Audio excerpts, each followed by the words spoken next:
হৃদয় কোথায়? আমি তো ভাবছি চলে এসছে। এই ওই তো হৃদয় চলে এসছে। সরি, আসলে লেট হতো না, ওকে পিক করতে যে দেরি হয়ে গেছে। ও হচ্ছে সামিরা, আমার ফিয়ান্সে। Congratulations bro. ও এখনো তো খাবারই অর্ডার হয়নি, তাহলে খাবার অর্ডার দিই। এখানে তো চেয়ার 3টা, আমরা তো মানুষ 4 জন। আমার শরীরটা না হঠাৎ করে ভালো লাগছে না, আমি বাসায় যাব। তোমার একটা স্পেশাল ডে আমরা সেলিব্রেট করতে এখানে আসছি, রাইট? তুমি চলে যাবা? আমার খারাপ লাগতে পারে না? নিজম 20শে সেপ্টেম্বর বিকেল বেলা আমি প্রথম এই বাড়িতে আসি। ফ্ল্যাট দেখতে যখন সিঁড়ি দিয়ে উঠছিলাম তখন আমি তোমাকে দেখি। ছোটবেলা থেকে মা বাবার শাসনে বড় হয়েছি। আমার বন্ধু বান্ধব সবাইকে দেখেছি চুটিয়ে প্রেম করতে, কিন্তু আমার জীবনে প্রেম আসেনি। আমার জীবনে যেটা এসেছে সেটা হচ্ছে ভালোবাসা।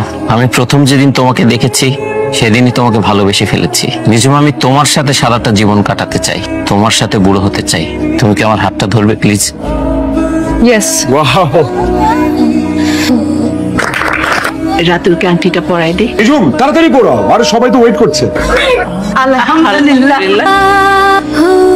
হ্যালো। তোমার কি আজকে একবারও হৃদয়ের সঙ্গে দেখা হয়েছে বা কথা হয়েছে? না তো। আরে অফিস থেকে এসে তো রুমে পাইলাম না।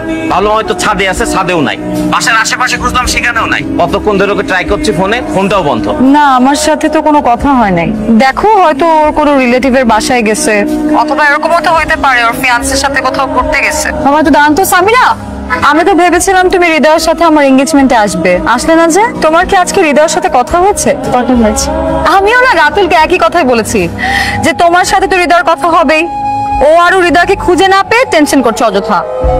আমি তাহলে যাই। হ্যাঁ নিফাম, আসলে আমি হৃদয় ভাইয়ার খালাতো বোন, ফিয়ন্সে না। সেদিন ভাইয়ার কথাতেই ফিয়ন্সে সে যে অভিনয়টা করতে হয়েছিল। ভাইয়া ভেতরে তোমার জন্য অপেক্ষা করছে। নাটক সিনেমায় অভিনয় করলে কিন্তু খুব ভালো করতে, তুমি খুব ভালো অভিনয় করো। 1 সেকেন্ডের জন্য আমি বুঝতে পারি নাই যে তুমি আমার মিথ্যা কথা বলতেছো। তোমাকে কাঁদলে অনেক সুন্দর লাগে। আমি তো কাঁদতেছি না। হৃদয় কেন আমার সাথে অভিনয় করছো? আমাকে মিথ্যা বলছো কেন? এই হৃদয়টা সুস্থ না, একটা ভাব নষ্ট, ঠিক মতো কাজ করে না। আমাকে এখানে একটু থাকতে দেওয়া যায় না?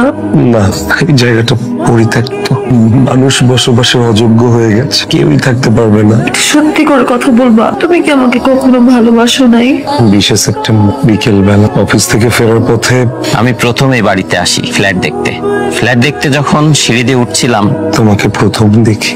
জানো, ছোটবেলা থেকে না বাবা মায়ের শাসনে ছিল, পড়াশোনার অনেক চাপ ছিল। আমার বন্ধু বান্ধব সবাইকে দেখেছি চুটিয়ে প্রেম করতে, আর আমি ভাবতাম কবে আমার জীবনে একটা প্রেম আসবে।